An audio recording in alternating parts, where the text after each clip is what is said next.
This is a one-speaker meeting. Please welcome our speaker tonight, Cara. All right, here we go. What more cheese you got? And you can't have it.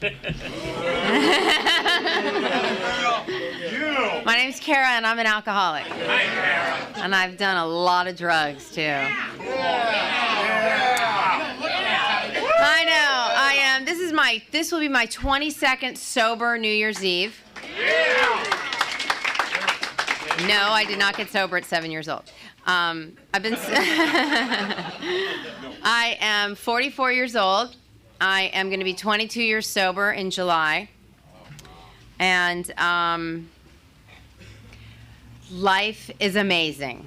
Now, I'm not going to stand here and tell you that everything's great. I have everything that I want. I've got money, I've got security, I've got a home, I got a nice car. I'm not going to tell you any of that because none of that shit's happening. I'm in a rent-controlled apartment, thank God. Anyway, it's really funny. I was up at about 3 o'clock in the morning because I don't sleep very well. And I know I'm not the only one in this room that was up at 3 o'clock in the morning. We could have all chatted on Facebook.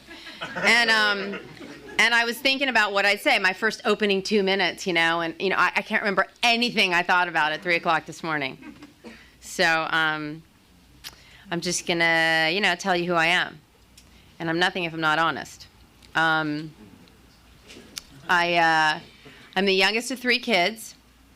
Some of the things that I say, just to let you know, might sound a little weird. It might sound a little like they don't make sense, but they make sense in my world.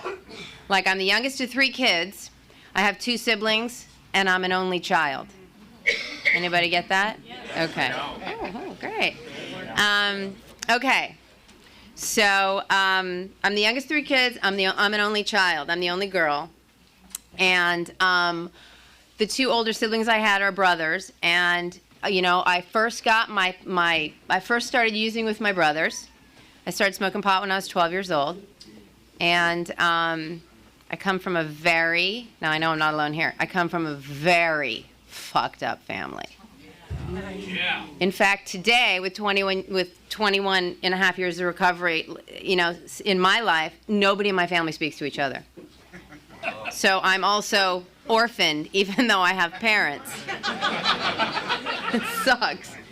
I'm the only person in any kind of recovery at all in my family because they're fine. Okay, I started smoking pot when I was 12 years old. My best friend's father was a pharmacist, and he had a really bad drug problem.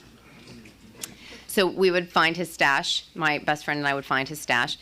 And I started, I love this, I started eating Quaaludes when I was 14 years old. Now, if you're over 40, you know what those are. It's an over 40 crowd. I like this crowd. If you're under 40, you got no idea what I'm talking about. Okay? I'm a chick on lids. Girls on lids shouldn't drive, you know what I mean? If you don't know what they are, they make you very tingly all over the place. And very drooly. So I ate a lot of ludes. I even smoked ludes, which is disgusting.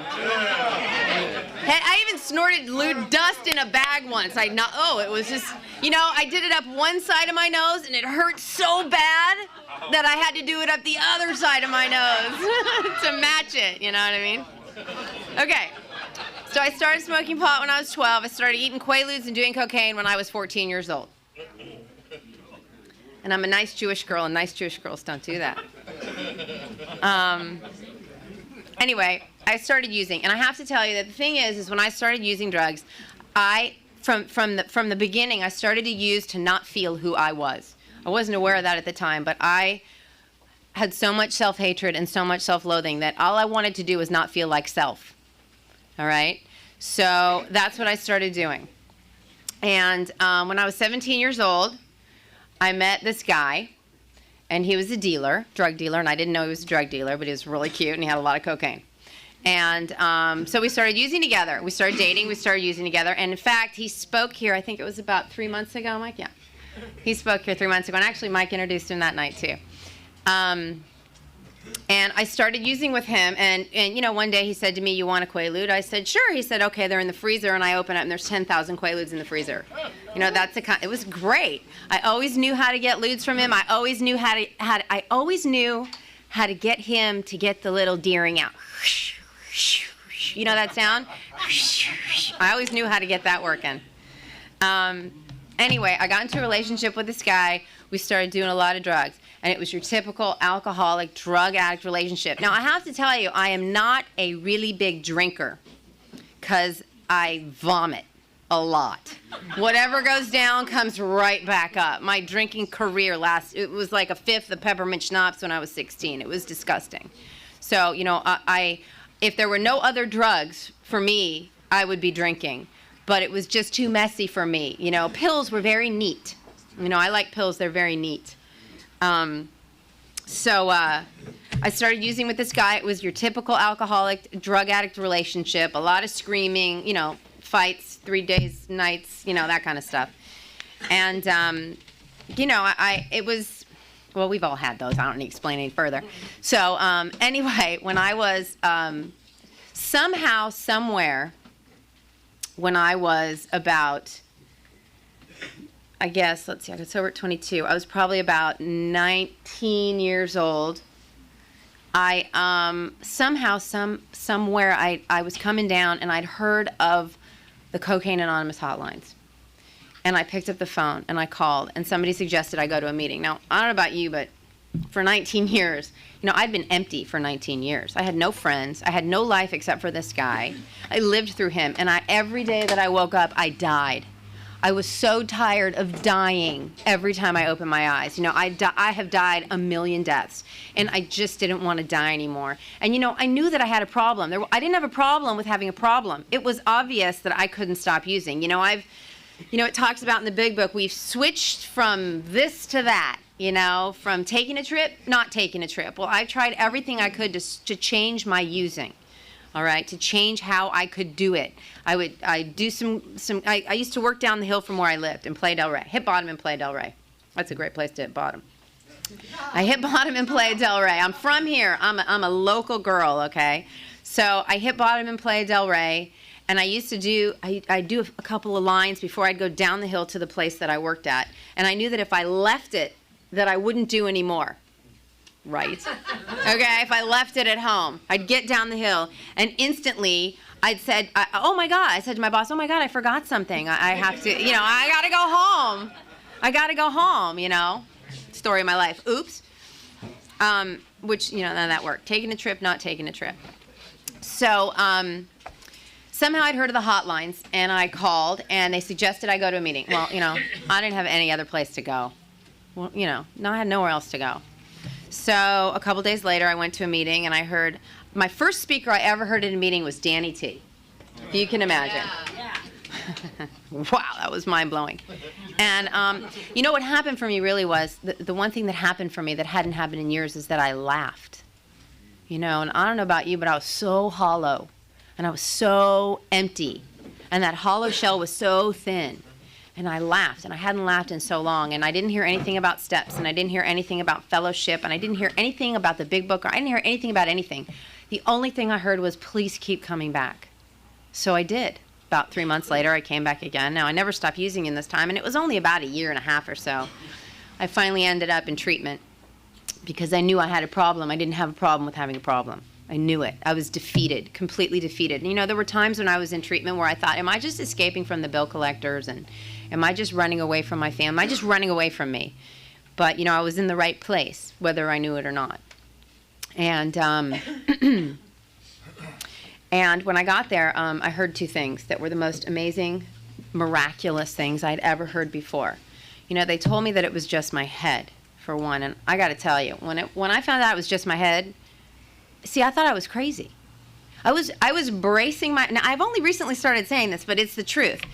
Because I remember when I was in my early 20s, and I was bracing myself for the voices. I was waiting for the voices to come. Seriously, I was waiting to be schizophrenic, okay? Well, the voices never came. Thank God I'm not schizophrenic. But I was prepared to, I knew there was something seriously wrong with me, and I didn't know what it was. And so when I got there and they told me that it was just my head, I was able to really grasp that. I thought, okay, it's just my head. It's my disease of alcoholism, And if it were, being that I'm not a big drinker, I had trouble with the word alcoholism. And I have to tell you that what I learned, because I became an alcoholic about a year into my sobriety, what I learned was that alcoholism is the umbrella, is the name of the disease. They could rename it chemical dependencyism if they want, But for me, like I said, if there were no drugs, I'd be a drunk on the floor, laying in my own piss and puke. I know it. You know what I mean? Anything to get out of how I feel. I will take anything from outside to put it in to change the way I feel in my head, because I can't stand the way I feel about me. I want to tear my skin off. So left to my own devices, I want to tear my skin off. So they told me that it was just my head, and I was so relieved to find out that I wasn't crazy, because I really thought I was. And the second thing they told me was that you don't die of feelings. Remember that. You don't if you're new, or if you're not new. You're not going to die of feelings. I literally thought that my heart was going to stop and I was going to hit the floor and I was going to die of every feeling that I had, because that was all I was one big, giant, fat fucking feeling. And I couldn't get away from myself. I couldn't get away from myself.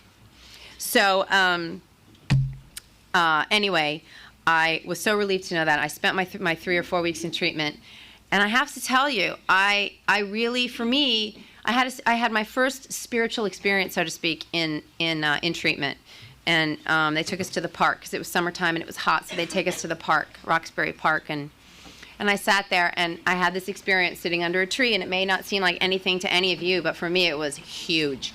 I sat there and, they also suggested that I can ask my God, for anything I want. I can ask my God, give me a sign. I thought, well, that's simple enough. I can do that. See, I didn't have a problem with God when I got here. I was born a Jew, raised Buddhist, and then my mother had me in metaphysics and healing and, all that kind of crap for the last number of years after that. So, I didn't have a problem with a God, with something greater than me. It wasn't an issue that I came in here with. Everything was greater than me. You know what I mean? Poor little me, I was this big. So, so I sat under this tree on this beautiful August day, and I said, okay, if you're out there, give me a sign. And a beautiful breeze went by on a hot August day, and a leaf brushed my knee. And I thought about it. And I thought, nah, that's too small. You know what I mean? I thought, that's too small. My God, God's got to be bigger than that, And then I was sitting there, and I had this experience. And what happened for me was that the sun rose inside of me. In the middle of an August day, the sun rose inside of me. And I could feel it and I could see it. I'm very visual. I could see it happening inside of me. And it was a really amazing experience for me. And I thought, okay, I'm just right in the right place. I'm just right. I'm supposed to be here. It's okay. Wherever I am, it's okay. And I got out of treatment, and I got to tell you, I threw myself into Cocaine Anonymous, Alcoholics Anonymous. I threw myself into 12-step programs. See, I didn't have any family. I didn't have any friends. I didn't have any life. And here was a life ready for me to jump into. I didn't miss a women's stag. I didn't miss a convention, which conventions were really happening back then. Dances. People were dancing sober on the weekends. Dancing, okay? Not on lewds. Dancing. Not bouncing off the walls. Dancing. At little, places in Santa Monica. I mean, people were actually showing up to these events, And the conventions, I didn't miss a party. I didn't miss anything. I was beginning to have a life for the first time in my life. I never had a life before. All I did was live through this guy. You know what I mean? And I was so isolated. I started having a real good time. And I started to make girlfriends. And I'm a girl's girl, so I want girlfriends. I want to tell my best friend secrets and, dress like twins and, do all that kind of stuff. And, I miss that stuff. I hadn't had that kind of companionship in a really long time. And I miss that. I miss living. I missed living. So I realized after I started going to meetings and I started having fun that I still had this drug dealer boyfriend, and I didn't know how to get rid of him. So I dared him to get sober. You got to get sober. You got to go to 90 meetings in 90 days. You got to get a job. You got to get a sponsor. Because I just knew, oh my God, I can get away. And I never wanted to get away before, but I really knew I could get away, you know. And son of a bitch got sober. And he got a sponsor. And he went to meetings every day, twice a day, 3 times a day, and he got a job. I didn't know what the fuck to do. I didn't know how to get rid of him, so I married him.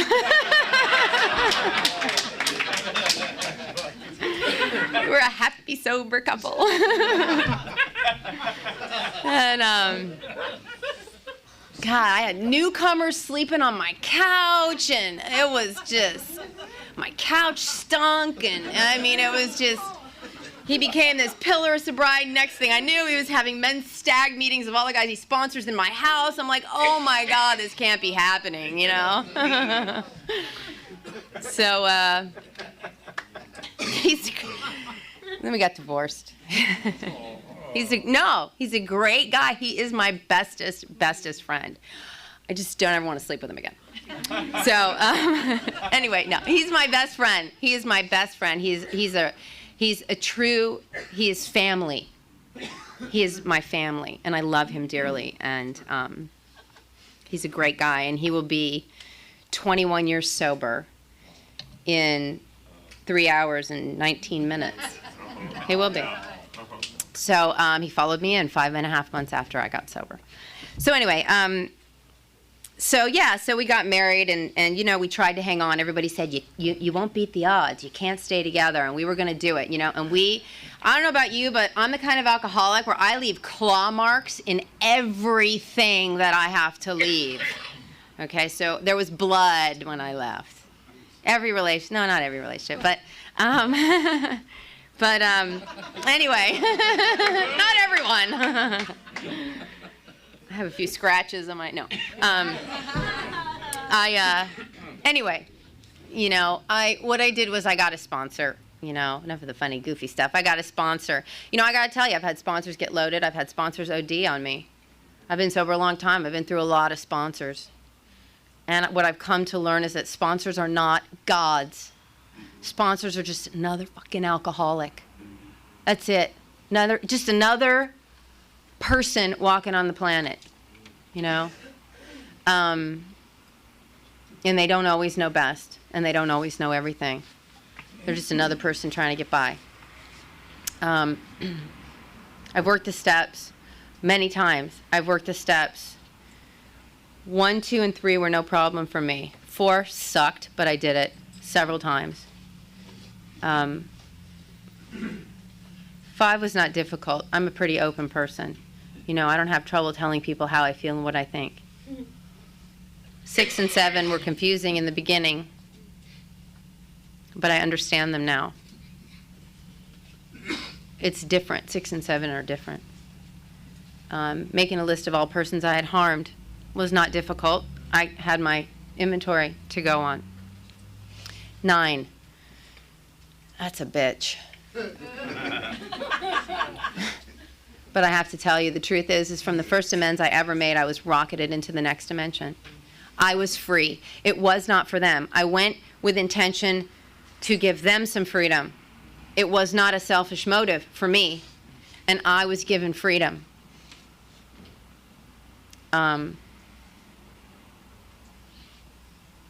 11 is difficult for me. Praying is not so difficult. Meditation's really difficult for me. 11, you know, I talk to God all the time. I talk to God in the car. I have a casual relationship with God. I talk to God all the time. I don't pray on my knees. God hears me in any position I'm in. God doesn't care what the sign is on the building that I go to worship anything. My God doesn't care. My God just wants me to be happy and have freedom within.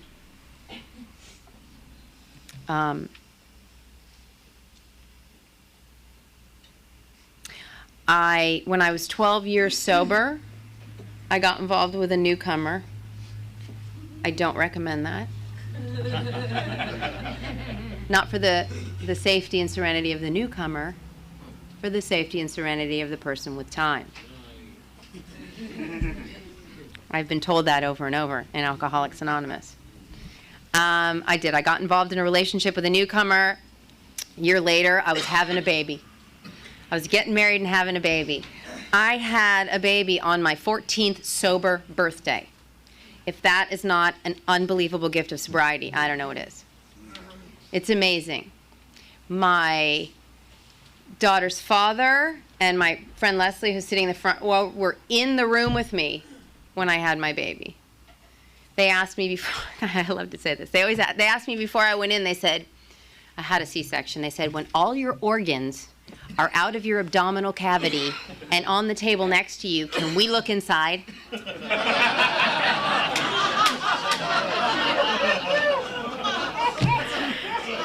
She loved it. They loved it. I just didn't want to see anything on the other side of the sheet. So that girl knows me inside and out. Ooh, disgusting. Anyway, I had my beautiful, amazing daughter on my 14th sober birthday, you know. Truly a gift of sobriety. I got married. I got divorced again. You know, shit happens. Shit happens in sobriety. You know, I got to tell you, I have not found it necessary to drink or use. I've thought about drinking since I've been sober at the most painful times of my sobriety, but I haven't. The strangest thing is that I thought about smoking. Now, that means nothing to any of you that were standing out there, but I've never smoked a cigarette in my entire life. And I have wanted to smoke. In fact, I was at the car wash yesterday, and I'm paying, and I swear to God, I thought about buying a pack of cigarettes.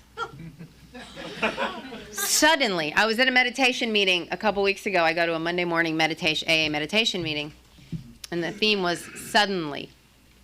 Suddenly, you know, what was it? What did we read? It actually wasn't a meditation meeting. It was another meeting I went to, and they read part of the jaywalker, when they're talking about the jaywalker in the big book. And they're talking about the guy who goes to sell the car. This was a different meeting. He goes to sell the car, and he stops, and he has a sandwich at an establishment he's been to many times before. And he has a glass of milk with a sandwich, and then all of a sudden suddenly, he realized that if he put whiskey in the milk, it couldn't harm him.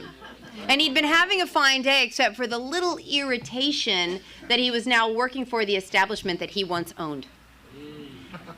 Suddenly, I like that. I don't know where I was going with that. Cigarettes. Smoking cigarettes. Never smoked a cigarette in my life. Car wash. Every time I go to the car wash, I always want to buy a pack of cigarettes. I don't know what's up with the car wash.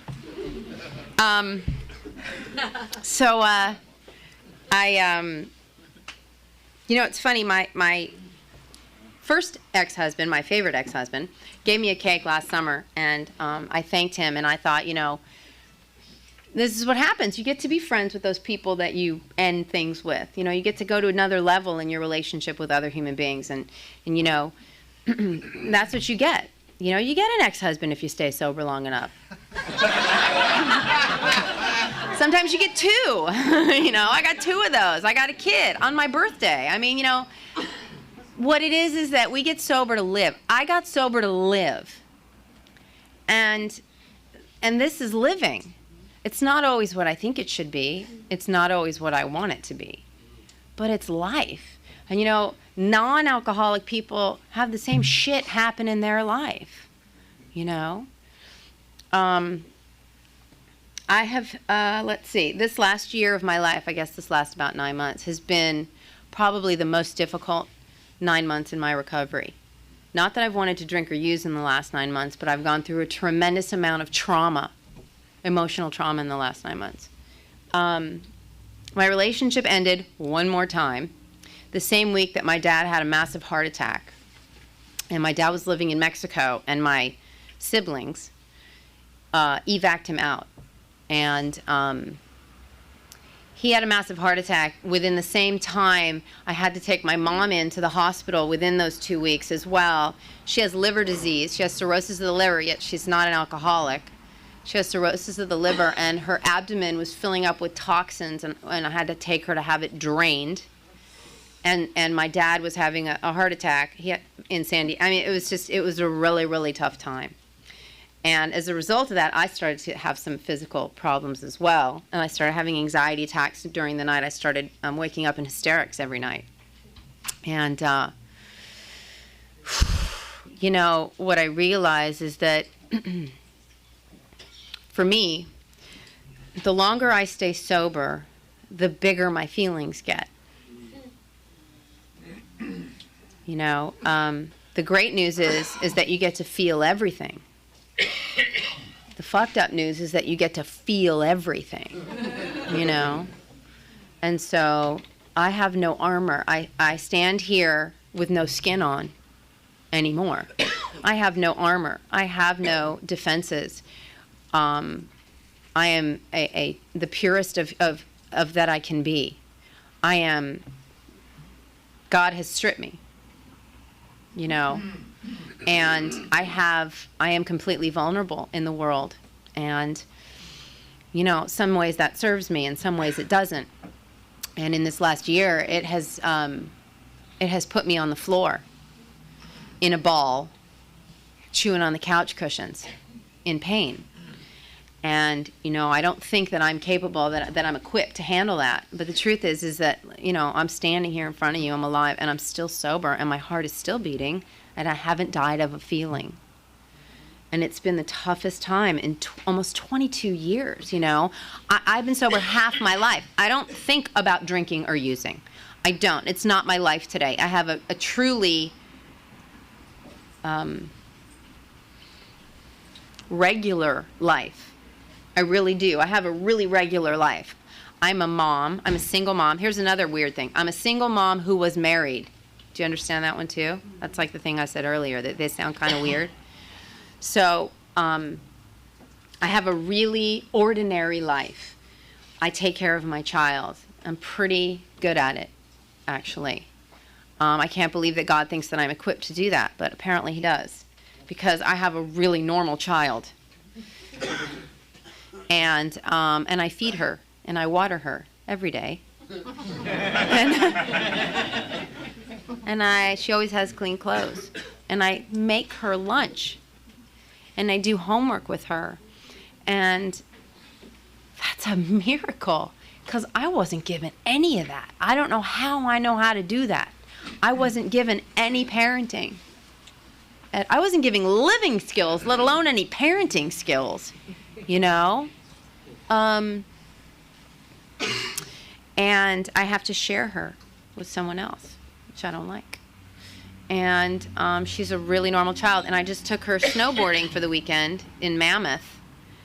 And I beat the hell out of myself snowboarding. And she, on her very first day, she was going off jumps. And it was amazing and beautiful. And like this person came out of my body. And I actually know what I'm doing. And I don't know how, but I just do. And, you know, I'm a 44-year-old woman, and I don't have everything that I think I should have. You know, I have a sense of entitlement. You know, my character defects, I got them. Sometimes they're not so bad. Sometimes they really suck. I have not been loving, patient, and tolerant in the last 9 months. You know what I mean? And I have not been the sober woman that I've been for so many years. But you know what? I'm human, and all I know is that all I have is my sobriety. And there's nowhere else for me to go. You know, there's nowhere else for me to go but Alcoholics Anonymous. This is the last house on the block. You know, if you're new, it is much easier to stay here than it is to keep coming back. It's much easier to stay sober, it's much easier to get sober than it is to stay sober. So just stay. Did I get that backwards? It's easier to stay sober. than to get sober. So just stay is my point. Just stay, okay? You know what I mean? Don't go anywhere. Just stay here. You know, you can have a life. And you know, I didn't know that I'd have a life. I'm not one of those that thought I'd be dead by 25. I just didn't have a life. And I got a really ordinary life. And I have to tell you, before I got sober, all I ever wanted was to be normal, or what I perceived what normal was. You know, and what it is ordinary. And that's what I have, an ordinary life, and that's all I ever wanted to be, was just like everybody else. I didn't want to stand out from the crowd. I just wanted to be like everyone else and fit in. And I don't know if I fit in, but I know I fit in AA. I mean, come on, we're the bottom of the barrel here, right? So we all stick together. Hey. So anyway, if you're new, please keep coming back. If you're not new, please keep coming back. You know, because without you guys, I can't stay sober. And I really want to stay sober. I don't want to die. And that's it. Thank you very much.